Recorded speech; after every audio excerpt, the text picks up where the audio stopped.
Good morning, everybody. Welcome to our online event on the early impact of the lockdown on unemployment in cities and large towns across the UK. In a moment, we're going to hear from our two speakers, Elena Magrini and Clive Memmott. The event is being recorded and will be shared later on our website, along with the slides that Elena is going to use. During the event, if you're new to Zoom, I would suggest that you put it on speaker view. That's the best viewing experience. And if you can, keep your mics on mute until I ask you to ask a question. That allows us to block out any of the background noise. We have a hashtag for the event, which is CFC COVID Jobs. So the two presentations will take 20-25 minutes, and then we'll have about 30 minutes for questions, and I'll say a little bit more about that when we get to that point. The thing is, you can ask a question at any time. You don't have to wait until you've heard from both Elena and Clive. So if you've got something on your mind already, post a question to ask a question in the chat function. And as I said, you can do that at any time. And we'll be looking to finish around 12 o'clock, no later. So let's move on to our speakers. As I've said, our first speaker is my colleague, Elena Magrini. Elena is a senior analyst at the Centre for Cities and is going to set out the national picture and what's happening to unemployment in our cities and towns across the country in the early stages of the lockdown. So Elena, over to you. Thank you, Andrew. So as of last week, we finally have the first data telling us a little bit more about how the lockdown has played out in terms of employment opportunities across the country and unemployment.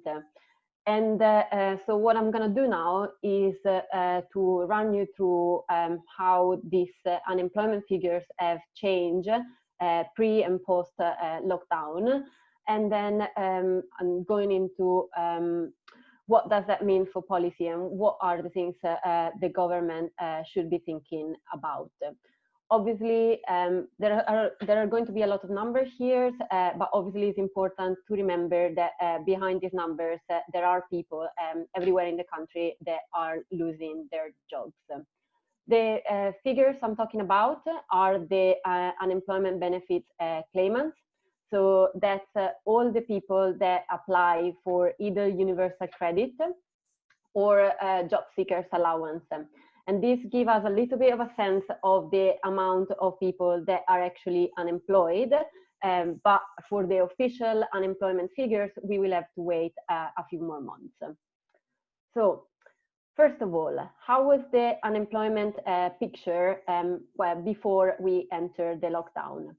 If we look at the March data in relation to claimant count, so again, either people who applied for out-of-work universal credit or job seekers allowance, what we see is that in March 2020, 3.1% of the workforce of the working age population in the UK had applied for unemployment benefits.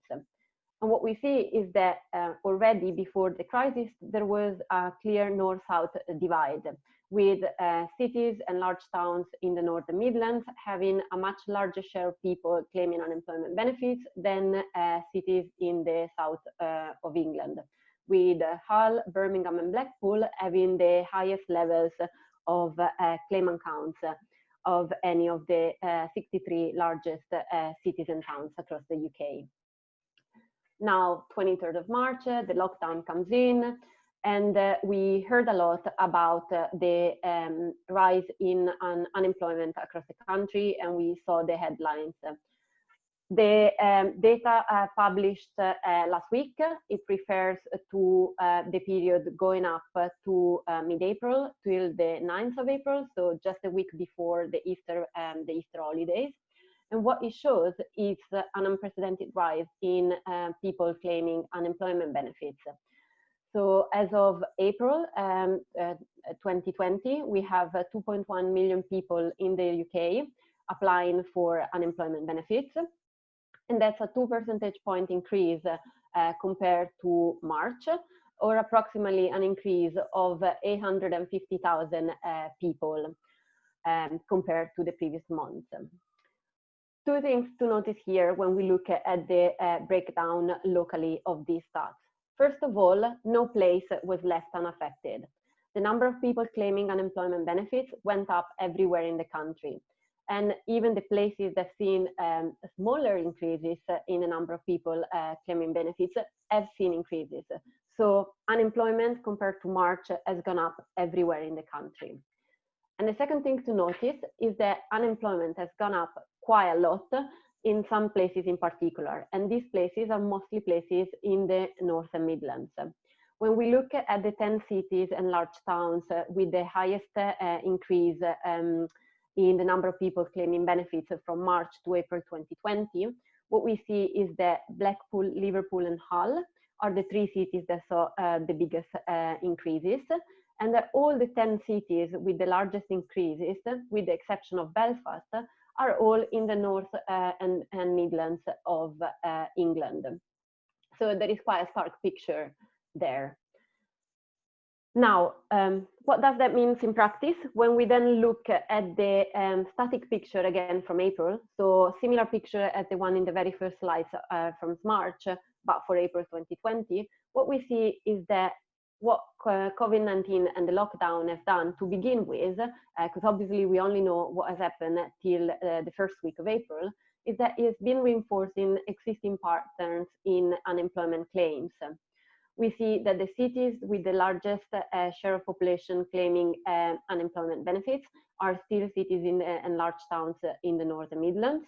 Blackpool now has approximately 9% of the people there claiming unemployment benefits, which is quite a high number. The UK average itself has increased quite a lot to 5%. And all the places with the highest levels of claimant counts as of April 2020 are again mostly in the North and Midlands. That is not just the case for all workers, it is also the case for young people. And it is quite important to look at young people because we know that they, for example, are much more likely to struggle when they are unemployed.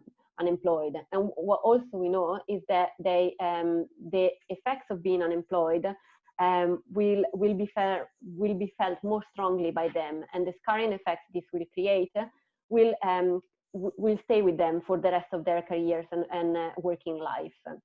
And again, what we see here is that the claimant count for young people is particularly high in Blackpool, Sunderland and Hull.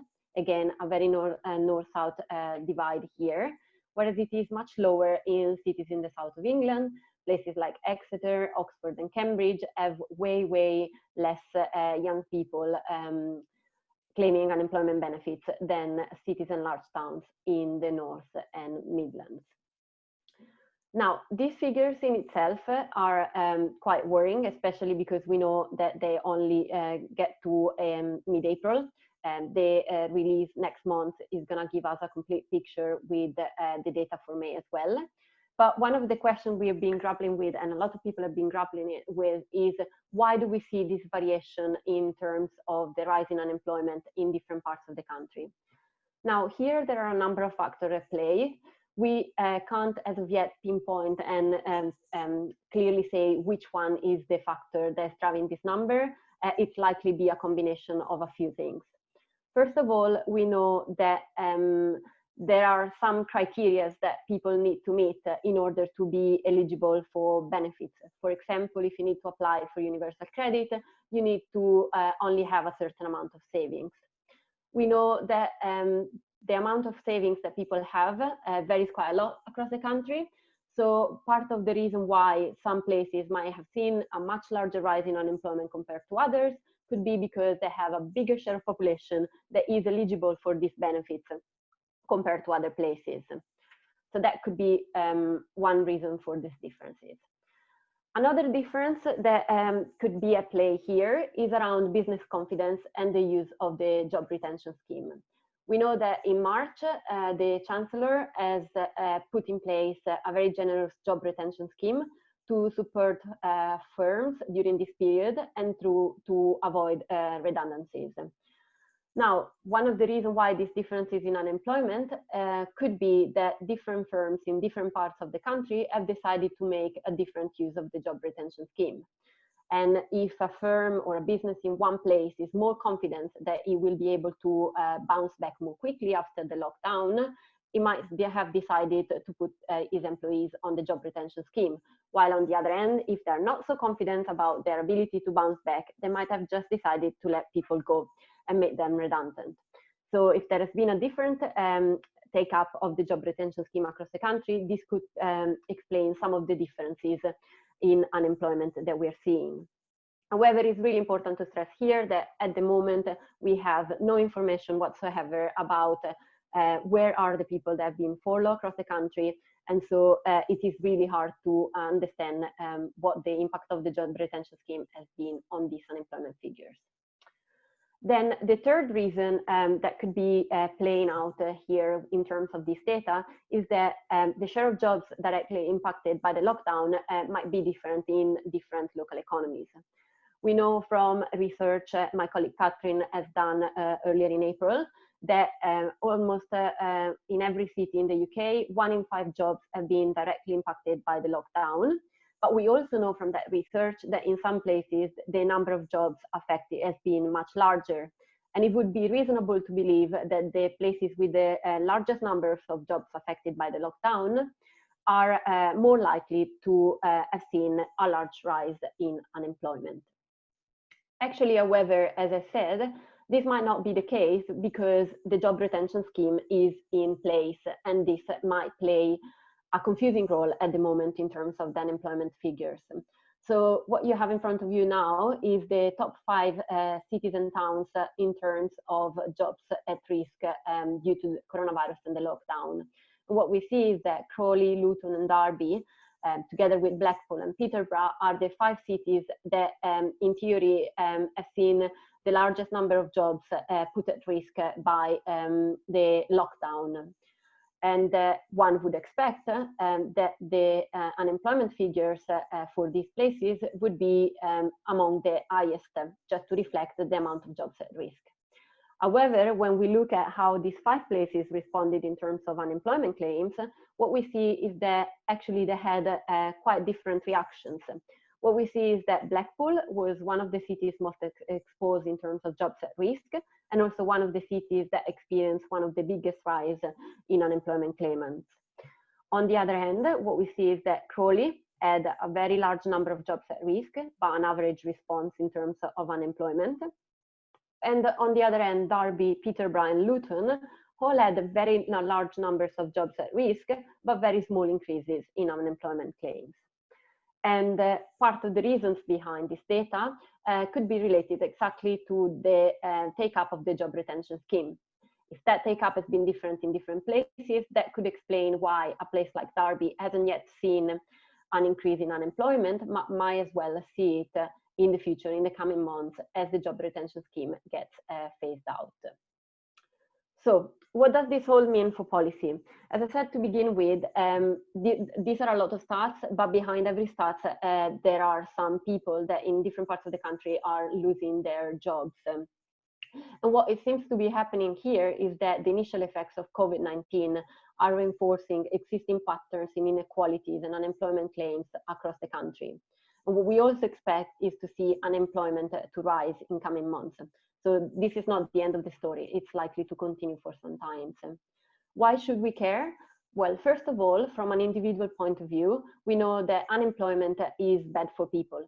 It has very long-lasting scarring effects on individuals, especially for some particular categories, like young people, as I mentioned before.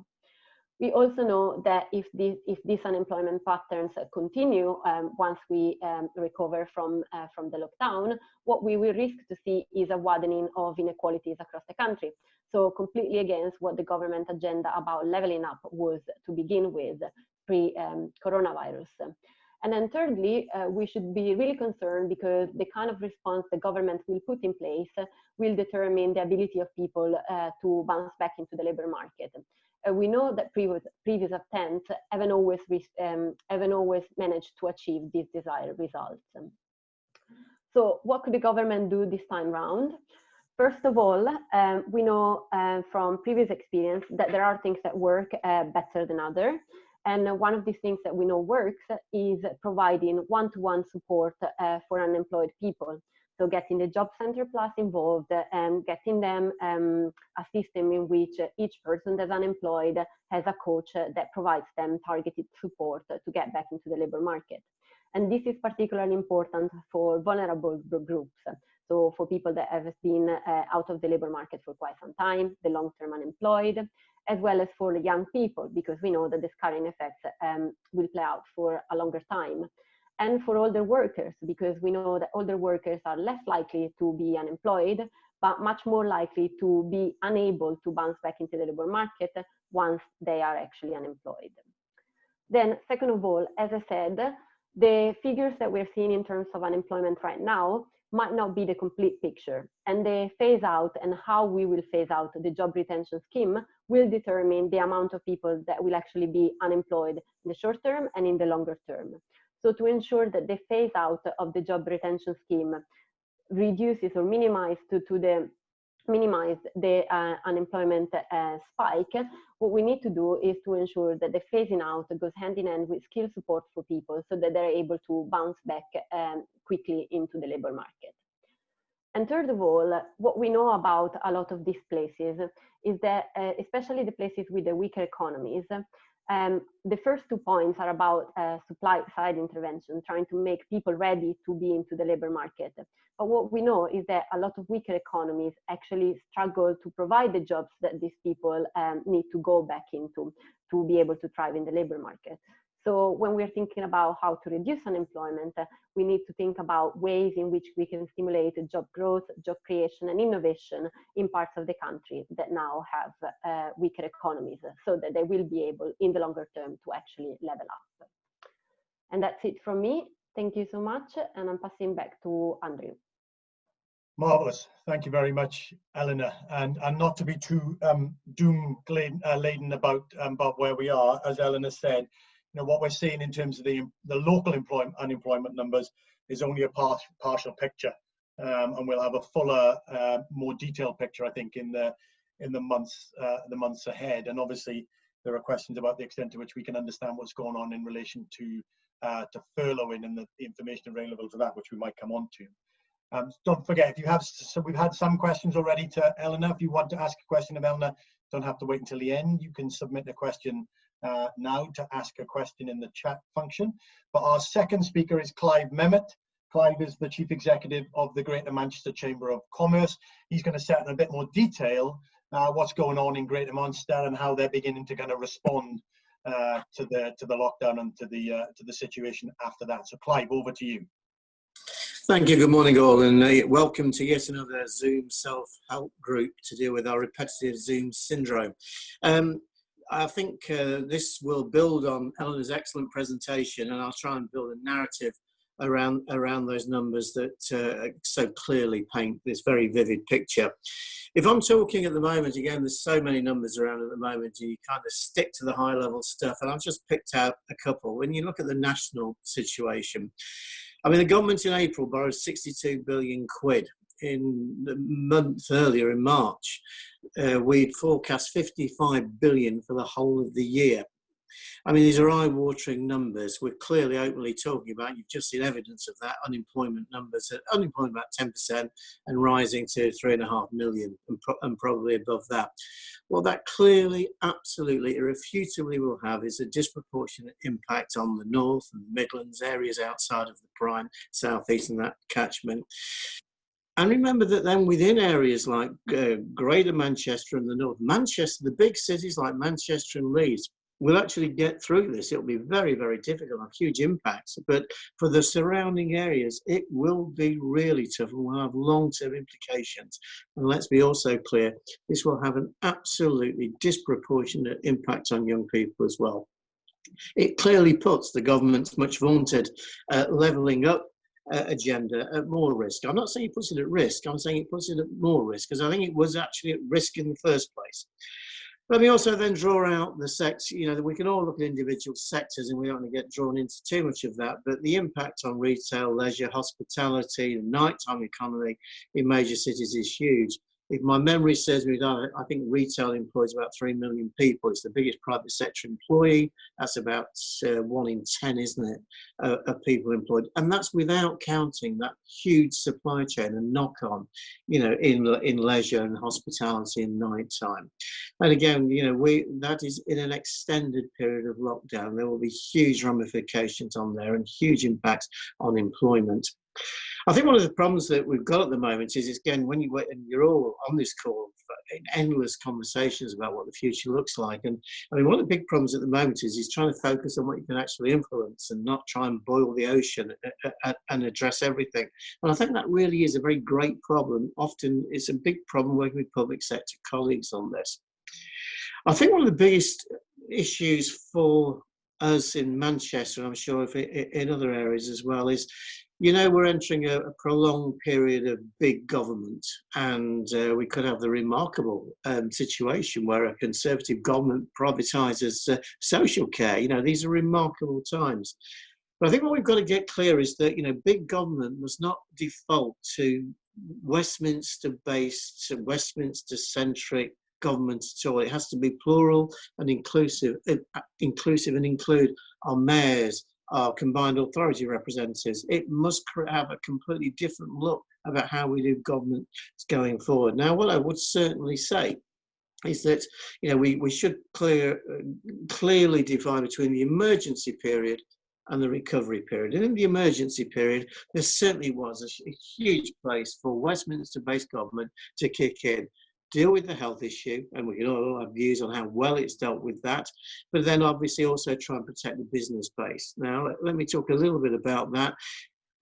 People like me were there to pick holes in schemes. But what I would say overall, putting that furlough scheme in, putting the loan schemes in, for all their imperfections and the fact they didn't deal with everyone, they basically got them in reasonably quickly.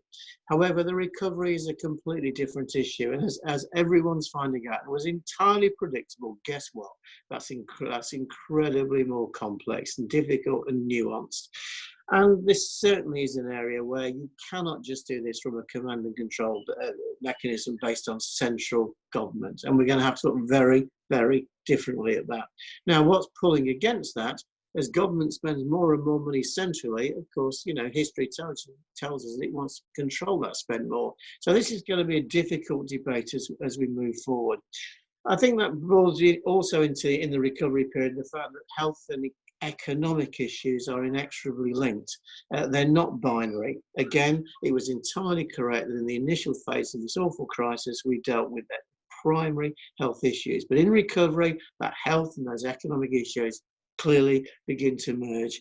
And as we know, 3.5 million unemployed people will create its own wave of health-related issues and poverty issues.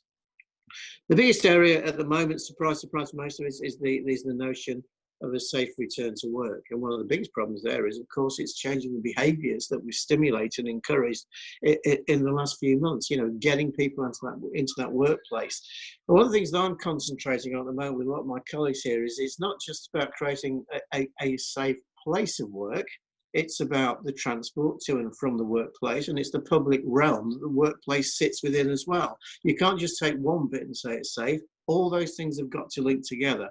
At the moment, there's about 70,000 people a day using public transport in Greater Manchester. We probably have working capacity at the moment of not much over 10% of that. So as you can see, there's a big difference between the amount who will want to use it and the amount we can ship. Now, clearly, that's not a huge issue at the moment, so we're not getting those big numbers moving back in, but it will become an issue.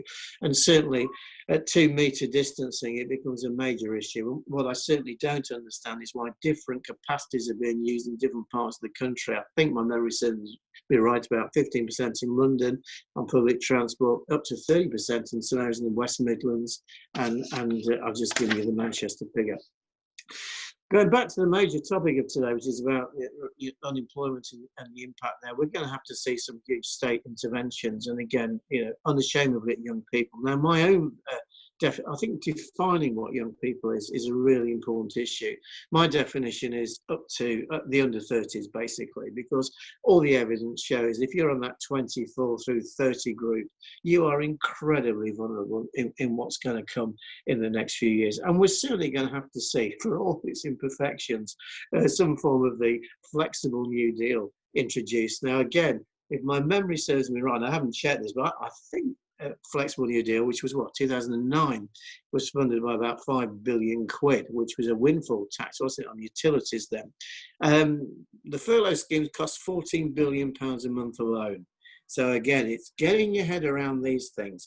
And again, you know, we've got to use the crisis to make sure we accelerate the things that we plan to do anyway, and that movement in low carbon, as we'll see very high levels of unemployment in certain sectors, retail, for example, where you move them into those new emerging economies and accelerate that whole process. Infrastructure, Andrew and I invariably spend large amounts of our time talking together on infrastructure.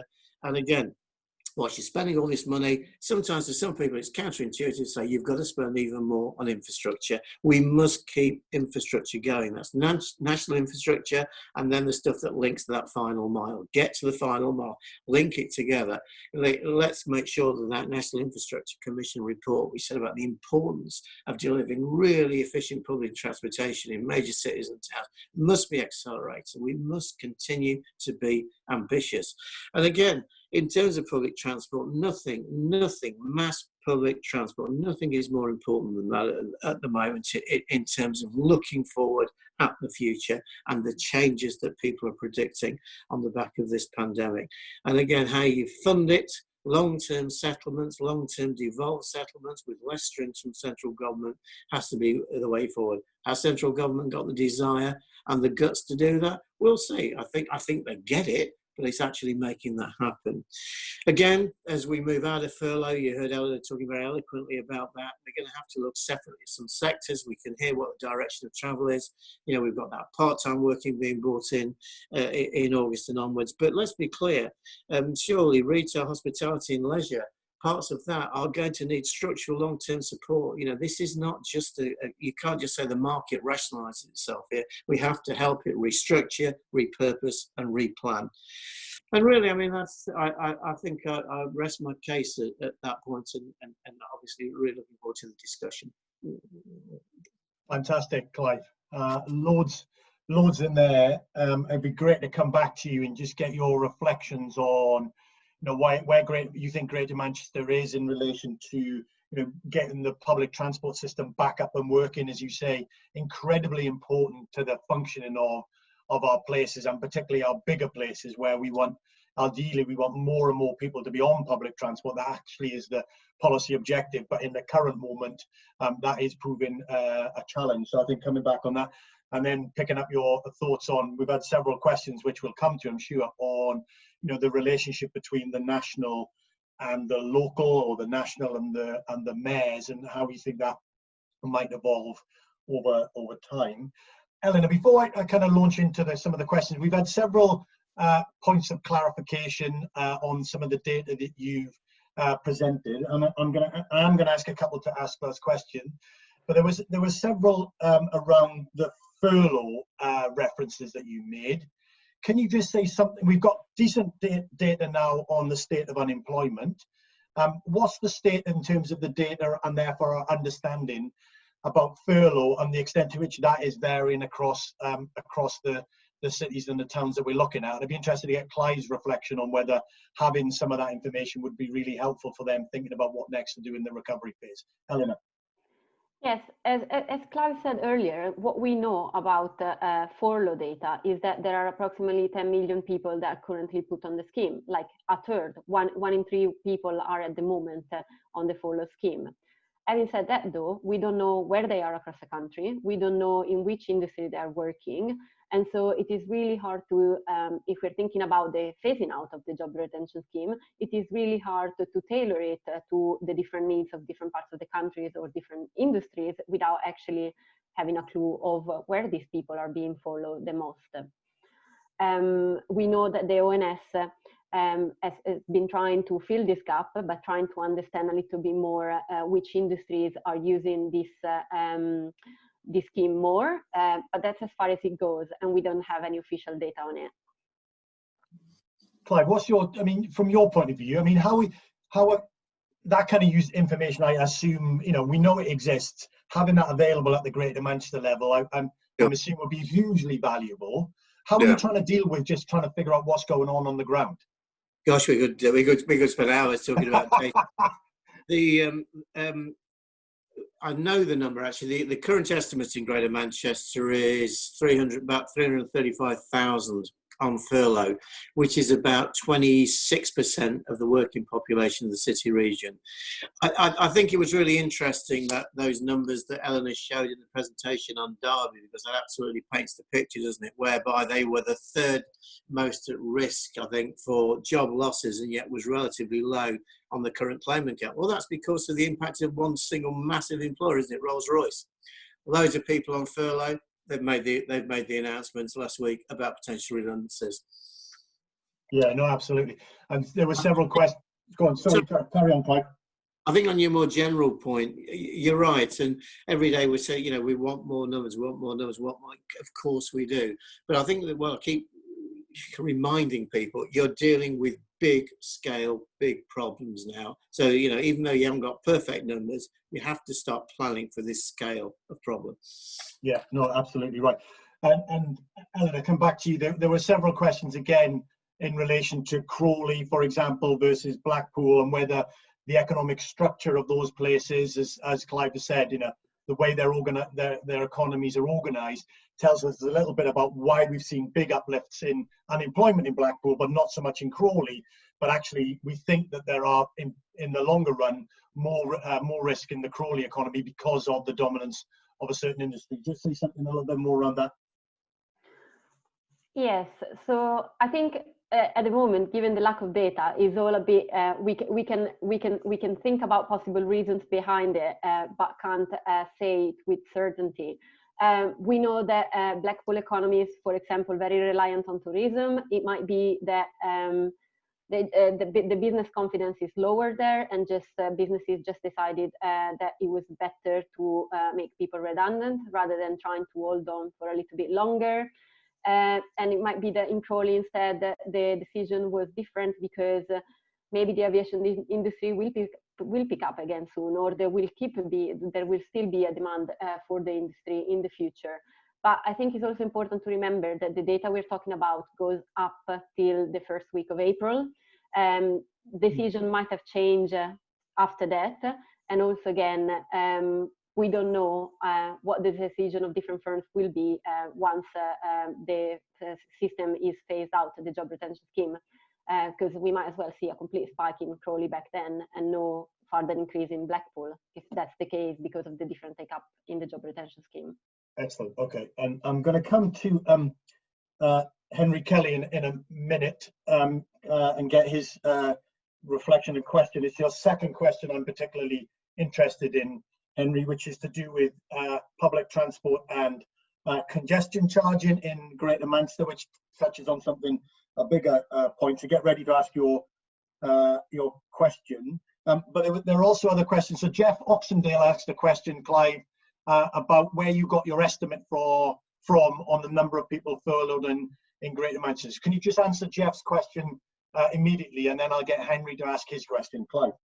Yeah, I actually don't know if it's publicly available data. I actually got that from a meeting I was on yesterday with a set of papers, but I was broadly happy with it because it's kind of in line with what the national picture is, and was sort of what my expectation was. Another value of being involved in one of our events, look, is that you get very up to date, somewhat not necessarily public information, but give you a greater insight as to what's going on. Henry.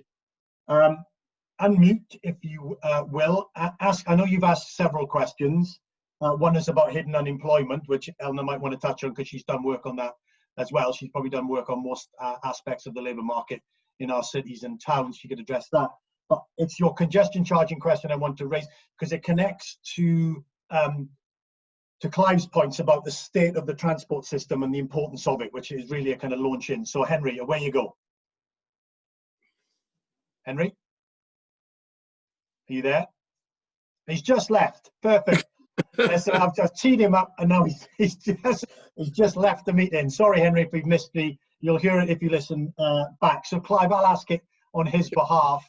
He's basically saying, and it's in the context of your comments about the transport system and how we get it back up and running.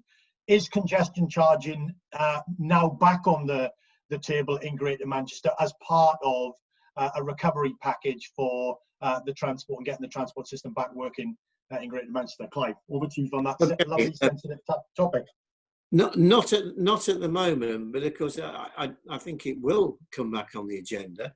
I think at the moment it's dealing with the immediacy of the problem, where you've got this sudden huge reduction in your capacity on public transportation. How you do it? What you certainly don't want to do is suddenly encourage a massive ingress of cars into the city. But in many ways, what choice have you got? We spend hours and hours planning this at the moment, and we're managing to get somewhere on it. There are also funding issues for the operators, as you can imagine. Operating on these hugely reduced capacities means that they quickly run out of money, and constantly going through the next phase of government settlements on that as well. As well as congestion charging, you've also got the impact of the clean air zones, which have been put back approximately a year on that at the moment. And as I say, I just bring you those very stark numbers that at the moment we ship around 70,000 when we're operating at full bore on public transportation, and we will not in the foreseeable future have a capacity of more than 20%. These are astonishing numbers, and you've got to work your way around it. There's some really good you've got emergency legislation and regulations that can be used for road closures to encourage to create more cycling capacity, and that's terrific, and we clearly need to do that. And Chris Boardman, who is our cycling commissioner, is doing a great job. Government's making money available to do that, but that's one part of the problem. You've got to deal with the whole problem as well. At the moment, the double-decker bus capacity in Manchester is 15 people. Again, we can say to all our people, plan your journey. What does that mean? We can say, let's introduce more flexible working patterns, so we take the two big pinch points out of the day. But working on capacities at this level means you create multiple pinch points throughout an extended working day as well. It's very complex. As I say, we're all working together on this. I have huge sympathy with my transport colleagues on this, and I will not have them feeling that they have to apologise for the fact that through no fault of their own, they're offering this reduced capacity. My own view at the moment is very straightforward. That is the capacity we've got. That's what we've got to work with, and somehow we've got to deal with that. Now, how you enforce that as well, how you enforce those human beings not to get on that public transport, because it isn't the job of the actual bus companies and the tram companies themselves to do that. And equally, what I said earlier, what we mustn't do is define that a safe place to work is the place to work. It's transport, it's the public realm as well. And again, one of the things that's going to happen in Manchester is we're going to force a lot of the food and drink offer out onto the streets, which will hopefully bridge the summer into the autumn. That again creates huge issues around behaviour and public safety. Yeah. And of course, the issues you're raising, connect to ongoing conversations which were happening before the crisis in relation to, for example, bus franchising and actually the city itself getting more control over the buses. And interestingly, for those, probably all saw it, it was interesting that some of the conditions that the government placed on TfL in terms of its bailout were actually to, a commitment to raise fares and to reintroduce the low emission zone and to reintroduce the congestion charge. So you can see where maybe some of the movement on these kind of things, trying to balance the short term and the longer term as well. All kind of fascinating stuff. Elena, I've got a question for you. Victoria, you've got a question in relation to self-employment and the gig economy in relation to Exeter. If you unmute and ask your question, and I'll go to Elena and get a response from her. Victoria.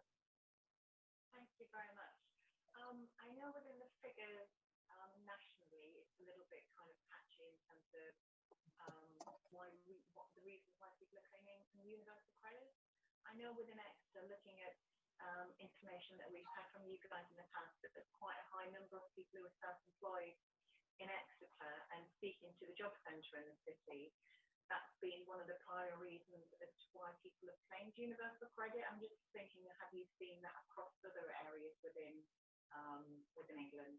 Excellent. Thank you very much, Victoria. So, Eleanor, do we have some insights into those kind of issues, how self-employment and or more kind of gig economy stuff is? Do we see anything in that? Can we get under the skin of the data to think about those kind of things?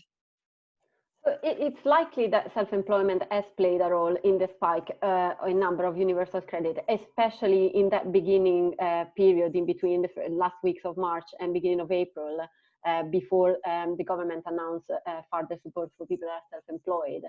Having said that, though, we can't really see that in the data at the moment because there's no clear breakdown geographically about who are these people that applied for UC or job seekers allowance. So unfortunately, it's really hard to say how many of them, how many of the people are claiming unemployment are actually self-employed, but they're definitely a part of it. Brilliant. Okay, so we've had several questions again in relation to this point that both Eleanor and Clive made about the relationship between the national and the local. Jeff Austin was asking whether JCP can cope with a quite a massive scale of large. But I want to ask Olivia Grant. Olivia, if you're on the call, you've got a great question again, which gives us a specific into a broader point. So Olivia, if you're there, can you unmute and ask your question about central government and its tendency to tell places what to do? Olivia. Hi, good morning. Thanks very much, everyone. Can you hear me? Yes, perfectly. I've been dealing with unemployment for an awfully long time through the career service, well, the Youth Employment Service, career service. I was chief executive of a very large tech. So I've had decades of experience in this. One of the things that strikes me very much is how hard it is for central government, it's picking up Clive's point, how hard it is for them to actually trust us to respond locally and flexibly. So it's sort of a question, how can we try and give them the best suits our local economy, our employers in our local economy, and reflecting our understanding of the nature of our unemployed community and the variety of people within it. It's a confidence thing. I know we can all do it. It's how do we help them to actually free us up to get on with it and be responsive. I've struggled with this for decades and I'm still struggling with it as I chair a large engineering and manufacturing thing and Newcastle Futures. Thank you. Excellent. Thank you very much, Olivia. So how do we, does the scale of what is required, which we haven't seen for a good while, does that give us an opportunity really to rethink how local and national works? Clive, I'll come to you because you said a little bit around that. Start with you and then I'll get Eleanor to reflect on the work that we've been doing around these sorts of issues as well. So Clive, over to you. I'll start with the upside. The upside could be that the scale of the problem is so great that actually it's so crushing, it's so overwhelming that it might just change mindsets in central government. However, that's massively countered by that dead weight that says if we're putting loads and loads of central taxpayers' money into it, we need to exert control. And, as most of you on the call will know, it is so difficult, particularly in that employment and skills piece there. And I think if we do recreate, some notion of the enhanced New Deal, where it is those work schemes, those training schemes that actually that can lead to removal of benefit if you don't, take those opportunities there. You must surely this time bring in local variation to doing that. I would still say you tend to get a lot of people making favourable nods in that direction, but when push comes to shove, it doesn't always work out like that. But I remain an altruist. I think the scale of the problem this time is on our side. But what I would say, Andrew will be sick of it, as always is an example. When the holding company is dealing out billions and billions of pounds, the finance directors aren't generally giving out lots of autonomy to the subsidiaries. Yeah, no, that is a very good point. Eleanor, let's come to you. Your reflections on the kind of local and national, but bring in, I suppose, again, Clive's alluded to it. You talked a little bit about it. What works in a sense when we are confronted with big issues like this or scale of the problem. where can we look for evidence about actually what works and what does work when we're trying to deal with these, flexible New Deal, future jobs fund, employment zones? We were doing all this stuff a decade ago, and it's kind of dwindled over time. Do we need to go back there for more ideas? Yes, I think I agree with Clive, especially on the point around the scale of the challenge, and especially in relation to employment and skills. A lot of the response and the answers are local, because the different local labor markets will have different needs, and so a targeted local support would actually make sense in this space.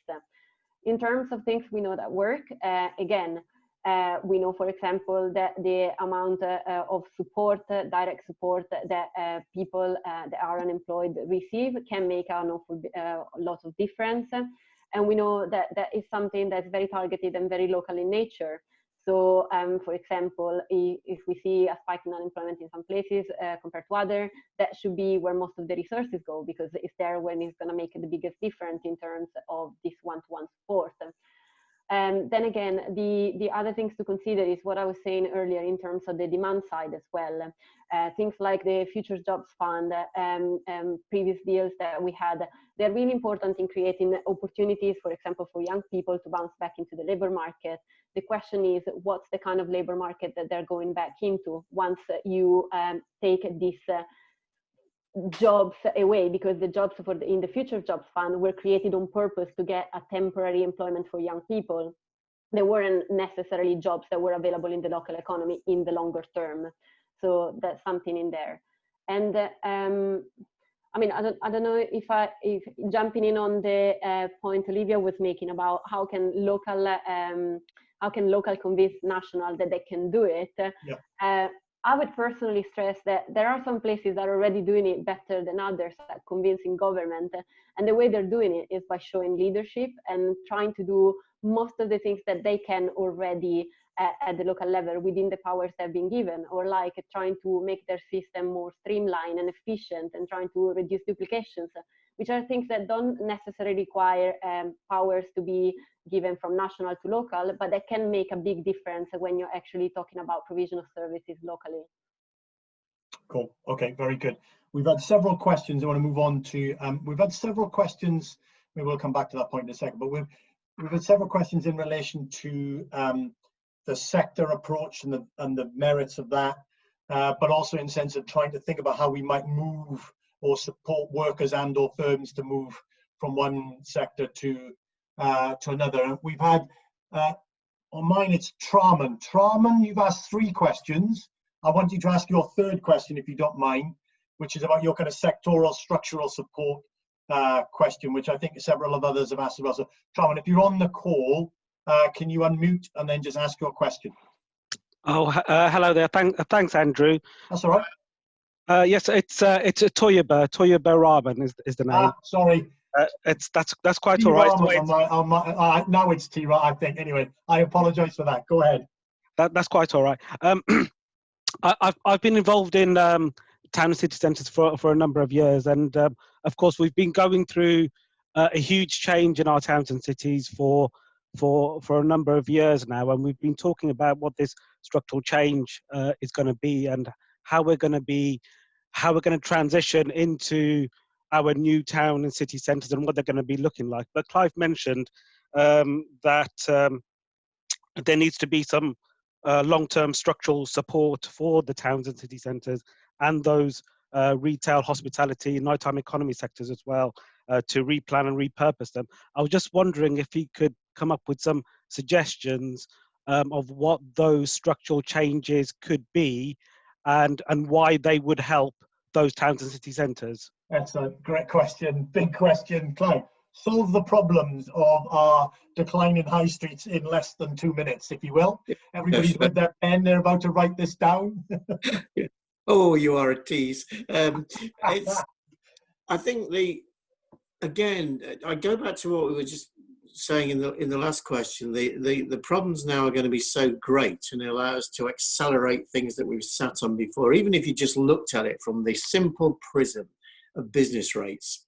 If you're going to reform business rates instead of just talking about it forever, surely you've got to do it now. unambiguously, unequivocally say, at the moment, what we've got is a sector that can't bear taxation at the current levels in terms of business rates. So let's repurpose, let's redefine it.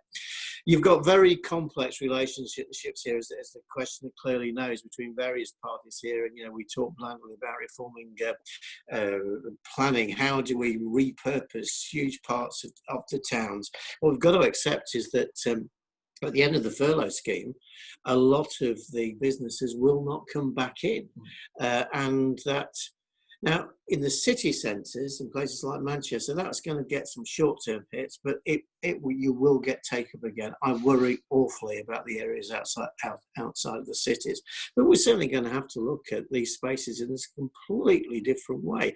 You're probably going to have to see whole-scale, large-scale pedestrianisation scheme, and something way beyond our comprehension at the moment. And this does bring us back to, if you don't get the public transportation, the mass transit systems right, you can't create those systems there, and we've got to kind of dovetail all those things together. Some say that's a kind of rambling question there, but what we've got to get is that you cannot run these town centres and the city centres the way they are at the moment.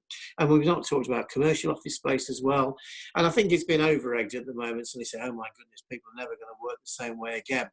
But you're certainly seeing some significant companies saying we don't anticipate more than 20% of our staff now coming back into those office-based environments. We're working on levels of about 50% for the foreseeable future, just out of interest.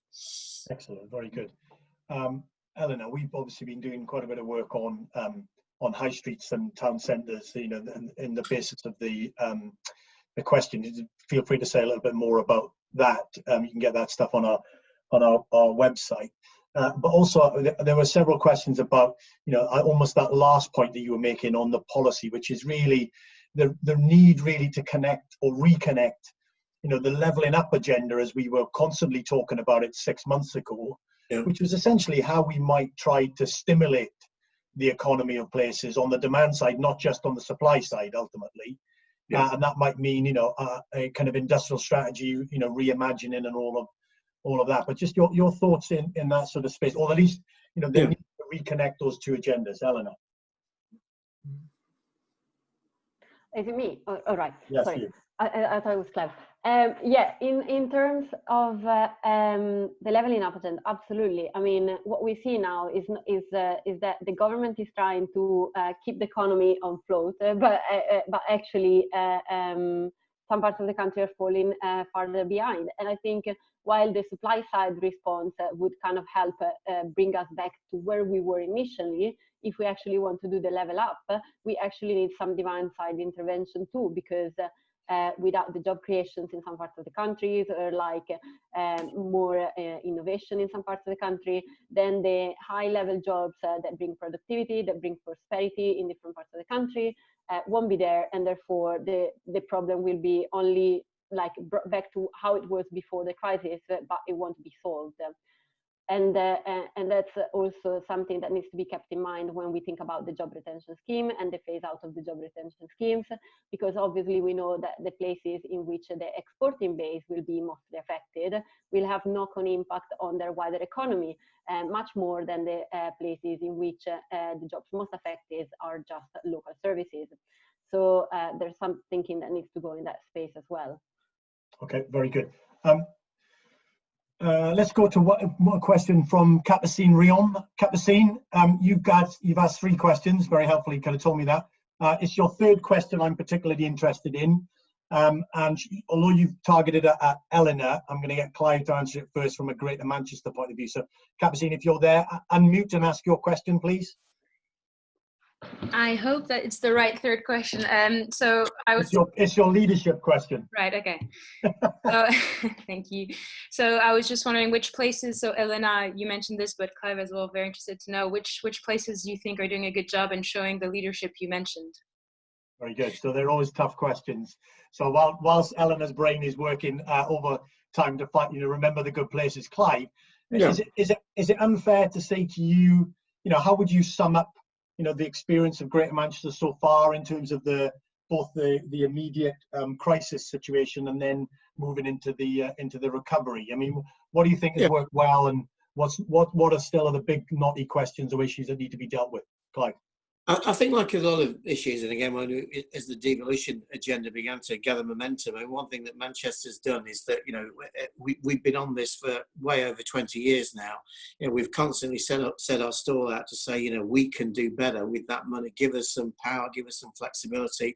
We can deploy that. We know what, you know, that city region needs, and that's been a fairly successful strategy. And we have built capacity within the city region to be able to do that.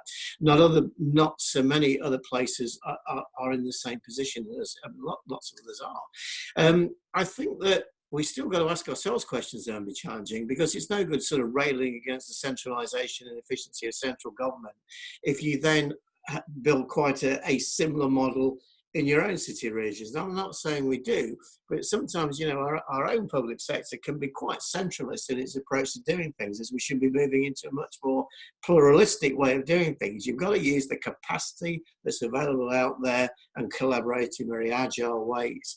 And sometimes the public sector, whether it's national or local, finds that extraordinarily difficult to do. We talk about it a lot. I think we've done quite well in the crisis. We're incredibly joined up. We talk a lot about things, and we disagree about lots of things. But, you know, we can move it forward. I think the mayoral structure is absolutely critical to major city regions. I think you've got to have a figurehead. I think that does have a huge convening force there, and that's not saying, you know, a combined authority can't do the same thing. But I worry about those areas that don't have those unified, combined structures, because that makes leadership extraordinarily difficult. And so it's reconfirmed for you, Clive, the emergency has kind of reconfirmed to you, or confirmed to you, you know, the real value of that organised, on the public sector side, that organised leadership, you know, the kind of mayoral model is offering some real advantages about how you bring the different interests together. I think it has, Andrew, you know, but I'm not going to sit here and say that that means it's perfect. You know, I'm not. It still reflects the public sector system that doesn't always make it easy for the private sector and the voluntary sector to work with it as efficiently as it can. And, you know, the public sector's got to work out what is it that we should do and what is it where, you know, it's best that we don't. And then you get into what's best done locally and what's done best nationally. But, oh, yeah, I mean, I think we're very proud of what we got. I think it does provide an excellent platform to move forward, but still has to be proven. Yeah, no, quite. Very good. Eleanor, you've had time to think. Take the tough question, in a sense that, you know, you can name individual places if you so wish, or you can just say in a kind of more general sense about, you know, the characteristics of places that seem to be showing, you know, and getting to grip maybe slightly quicker than other places. What, you just give us your best effort on that question. Yeah, I mean, I was laughing earlier because while I was saying that, I was actually thinking about Manchester as one of the places that's doing it well in terms of leadership, for example, around the employment and skill issues and like the integration between different services. I agree with Clive, for example, that the mayoral combined authority system can give can be quite helpful in terms of the integrations of services at the local level, and that's true in the employment and skills space. And West Midlands with Birmingham is also doing quite a lot of work in that space, trying to streamline employment and skills support, trying to reduce duplication and improving efficiency. More in general, I think it's that effort that local authorities are doing in trying to streamline what the services are in their place, how to reduce the duplications, how to make sure that people are aware of the type of services that are available in their local areas, that makes a big difference. Unfortunately, when I'm thinking about places, for some reason, the places that seems to do that better are places that already have quite stronger economies and they're already doing well, or in more in general. So that's kind of like a bit of a shame from my perspective, as I really care about every place improving their employment and skills. But yeah, there are examples of good places, and the combined authorities are definitely one of them. I think that's a really important point. It builds on Clive's point. You know, we did a podcast a few weeks ago looking at kind of global resilience and how that movement was playing out in relation to the pandemic.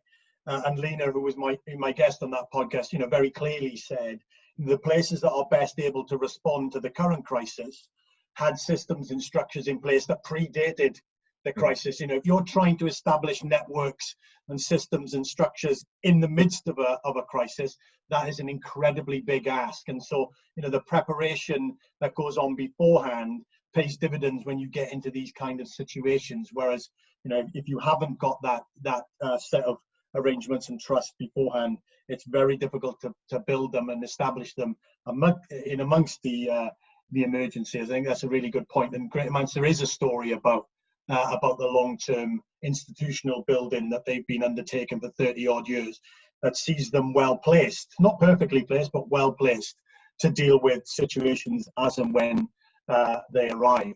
So it's 12 o'clock. I think we could go on. We've had loads and loads of brilliant questions. I apologize we didn't get to even half of them, so I'm sorry for that. But nevertheless, thank you very much for being involved and for posting your questions. My thanks obviously to Eleanor and particularly to Clive in coming on and sharing his thoughts on what's going on in Greater Manchester and what needs to happen more generally. We'll be doing another event. We do these every Thursday, so keep an eye on our website for more details on next week's event. And indeed, if you want to go over the video again and look at the slides, they'll be available shortly on our website, so you can have a look at them at your own leisure. But for now, thank you all again for joining. Stay safe and go well, and see you again soon. Thanks very much. Bye-bye.